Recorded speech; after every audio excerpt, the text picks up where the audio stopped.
Hello and welcome back. This is going to be our Java API JDBC video. So we've already completed the NoSQL Java API video, which kind of shows the API calls you can do with Java, the native interface for GridDB. But we wanted to do JDBC as well because this will use the SQL side. So if you connect to your GridDB database via JDBC in Java, you can just run pure SQL commands in your programs, which could be preferable for many different reasons. It could be something you're more familiar with, or you need to add, for example, data retention policies, stuff like that. So let's get into this. So I'll just explain briefly what this section will be. I just have 4 simple files here. You can see at the top, one is just connect, one's create container, one's insert data, one's query data. Basically as simple as it gets, just to show you how it actually works, what it looks like, and then we'll have another JDBC section down the line that I think goes into a little bit more detail. Okay, so let's open up a new terminal here and let's try to run this. Okay, so let me run it first, I guess, and then let me explain what's happening. So first, let's compile.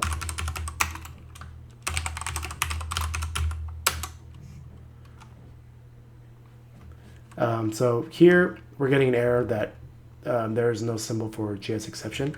So let's run this. So you have to point your class path to the grid store jar. So I'm sure we've gone over this before, so I'm just showing you again. And then there's going to be one more. So let's try to build this. Should work. Okay, and then now let's try to run it. And now you're getting this other error that says no suitable driver found for JDBC. So this means that we also do not have the JDBC connector in our class path. So Java needs to know how exactly to use this, how to connect to GridDB with JDBC. Right now, it doesn't know. It doesn't make sense to it. So you also need to export the JDBC. So let's do that. So I have it in the same place, but it's called gridstore-jdbc. And you can actually download this file in the Maven repository. You can find it on GitHub. I'll show you that later, but for now, let's just do this. And now let's try to run. And now it says connected to cluster via SQL interface. Okay, so yep, basically what happened was we imported some libraries. We have some generic SQL libraries here to manage our connection. And then we also have it to manage our properties, which we use to insert our credentials into our connection details. And then we also import the GridDB error in case there's an error. We do a try catch error. Yeah, and then basically all we do is we create our URL here. We're just hard coding it in here, simply because, you know, this is going, if you're building out a program, you probably can just hard code it on your own machine, and if you need to make it portable, you can obviously change it around. But for here, this is what the address looks like. You do JDBC GS, and then you put the address, the port, the cluster, and the database name. So here it's the same machine. I'm on fixed list mode, so this is the port. The port in fixed list mode is 20,001. The cluster name is the default my cluster, and the database is the default public. And then from there, you basically just use these generic SQL libraries to use the driver manager to get connection. We grab the JDBC URL on the properties, and our connection will be stored type connection in a variable called con. And once we connect, everything's done. We close it, and that's it. All right, let's move on to create container. Let me clear this, and let me go here. Let me not have that. Okay. All right, so let's actually go through and try creating a container using Java SQL JDBC.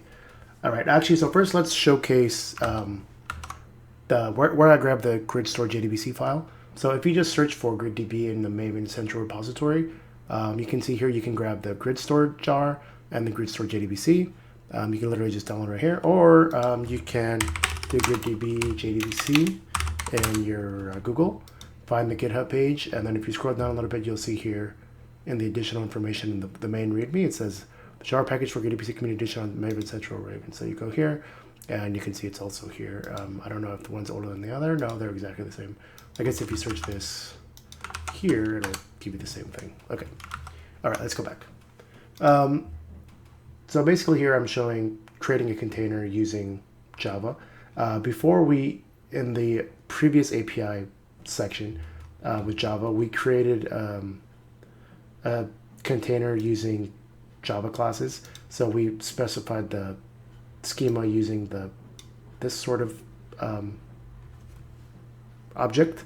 So I just wanted to showcase to you what the schema looks like and how it is done just in the normal API way. And then I'm going to show you the difference using SQL. And then you'll notice here I imported some new stuff up top. So we imported date, which I actually don't think we need. Actually, no, yeah. We imported date because of here, but you actually don't need it for the SQL. But we imported statement, so we're going to use a statement from SQL to create our table.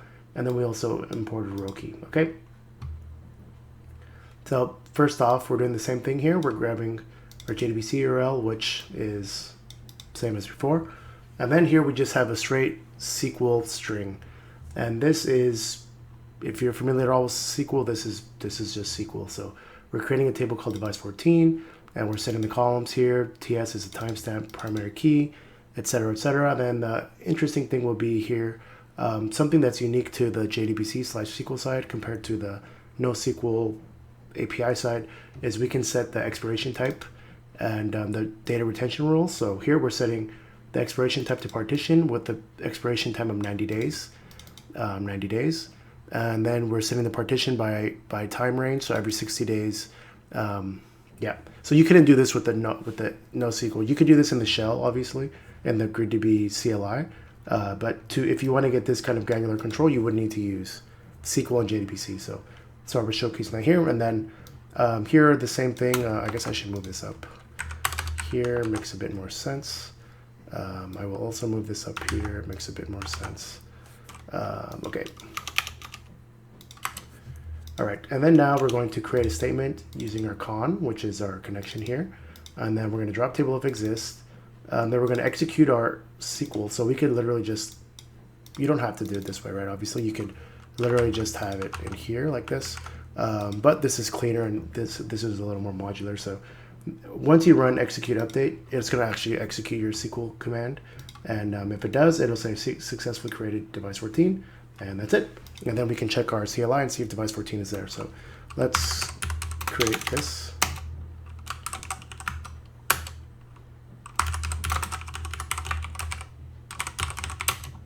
Okay, cool. So let's go into our shell. Let's do show, let's do show container device 14. And let's make this bigger. So you can see here our device is made with the schema that we have set. And yeah, it's pretty cool. So you can see here the partition type rules that we made and the expiration dates that we made are all here. So partition type hash is what we put at the end of our command. Partition type interval was 60 days and expiration day is 90 days. We'll go into what this actually means in the data retention section of the class, but you can see that if you're interested in doing that, this is how you would do that. Okay, let's go back, make this small. Let's go back to our shell. Let's clear this. And let's save this, and let's go to insert data, and then we'll move on from there. All right, now let's try to insert data using SQL again. So here, this time we've added a generic SQL timestamp to give you some hint that we're going to be adding a time row, a time column, I guess I should say, into our container. I also have this timestamp utils, but I don't believe I need that, but I'll make sure because I've been proven wrong before. But basically here, we're going to go through the same thing again. We connect, we use our properties, etc., etc. I think I don't need this actually. So I think I tried to use this, but so let me delete that. Sorry for that. Let me get rid of this, keep it tidy. All right. Basically here, what we're doing is we're using a prepared statement. So with the JDBC Java API, there's a couple of ways to create your statements. There's a prepared statement, which is what I'm using here. And there's the just a statement, like I did in the previous file. So a statement is more in line with what you expect a normal operation to go for SQL. So for example, here we just used a SQL string, and then we made a statement, and then we just executed the update, and that's it. It's basically as simple as it gets. A prepared statement is a little bit more involved. We have to actually import it. It's a separate thing compared to a regular statement. And the difference is you can see here the way I'm using it. I call it the same way, and in the string, instead of just having all the values inserted directly into my string, I actually programmatically insert the values. So here I'm saying I want to insert my data into device 14. These are the columns. And instead of placing the values directly inside my string, I have this here. So each question mark represents a value that needs to be inserted by the prepared statement. So basically we just match up, this first question mark is this first column, etc. Has to match if you're going to try to insert all columns into our row. All right, and then from there, you basically just use the prepared statement API. So here we're using set double, set boolean, to set each data point, and then we execute. So here we're doing set timestamp, so that's going to be TS, so we have to put the index in our row. So it basically go in order. So TS is 1, and then carbon monoxide is 2, and then humidity is 3, and so forth.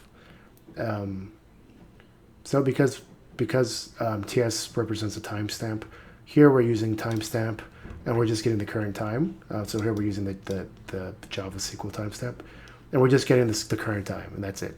And then for the other ones, I'm just making up junk data. Doesn't really matter, obviously, it's just a demo. But once you set all the values here, then you just do a prepared statement execute, then you close it, and that's it. So once I do this, I should have one row of data in my container, right? Obviously. And you're probably wondering when would you use prepared statement versus a normal statement? You probably should use prepared statement more than the other. So this is a more secure way of handling data. So if you've ever heard of like SQL injection attacks, it's generally because you can insert your own like malicious string inside here, and there's no way to protect against that. But here, for example, you have to explicitly set the type, and that really helps with protection. And yeah, you can just see that inserting it this way, having a layer of, difference there will help keep it a little bit more secure.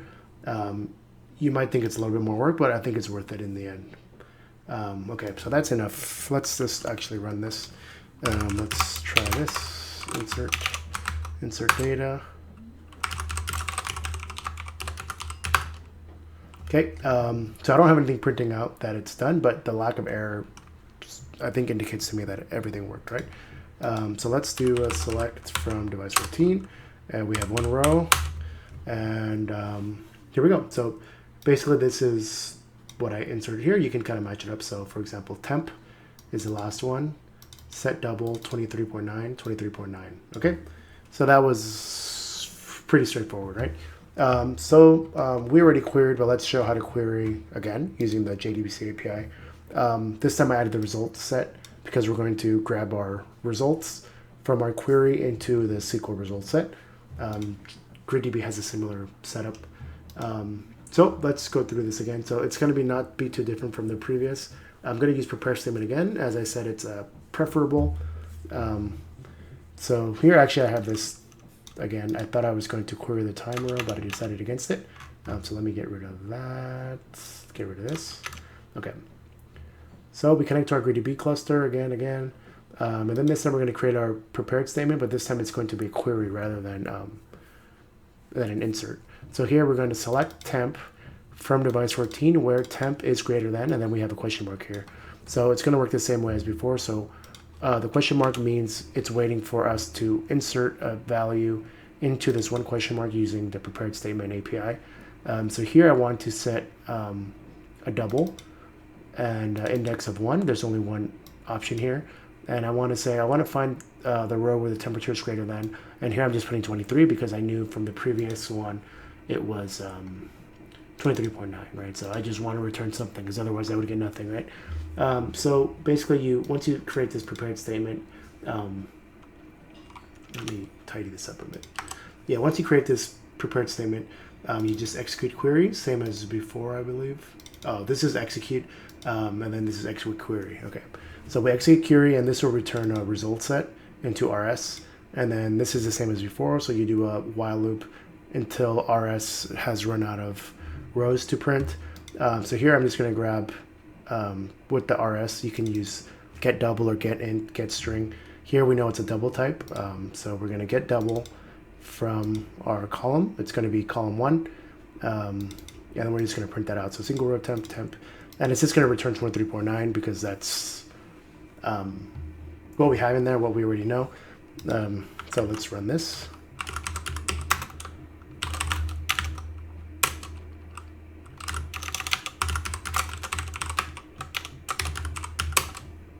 And there we go.